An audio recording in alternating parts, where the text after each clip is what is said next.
Because SpaceX is a government contractor, and most of its money comes from the U.S. government. But that would have happened had Harris won. It's true, There's but there nowhere else are. to spend that money.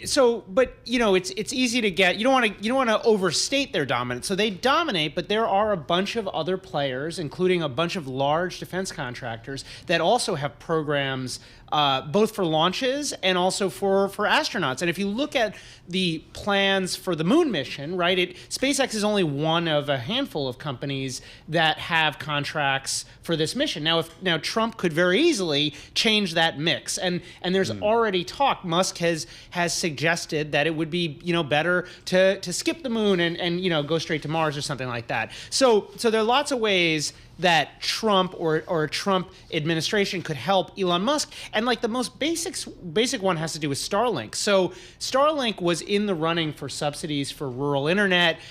It lost out on some of those subsidies. Musk has been very angry about that.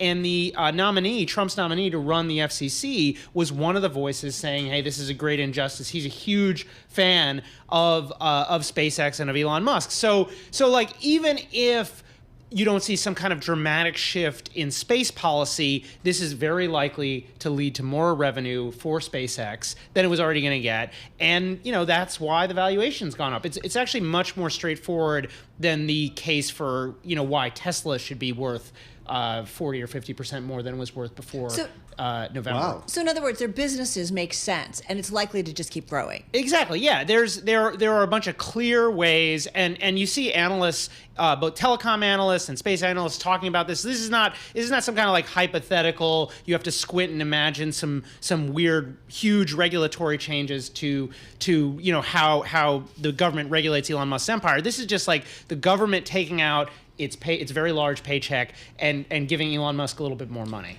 It's interesting because we're seeing it play out. So this is playing out in the private markets right now.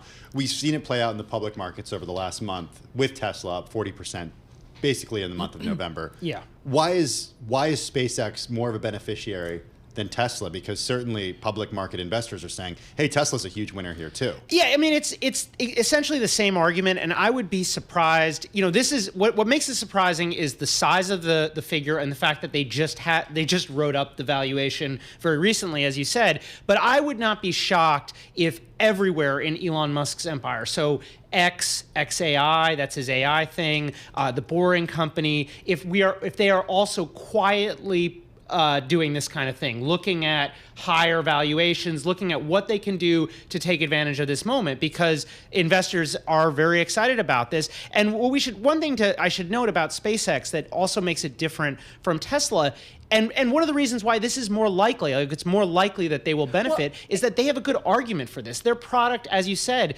is good. They are doing a good job. So you don't have to squint and see some kind of backroom political thing. You could just move the needle a little bit, and it might lead to a lot.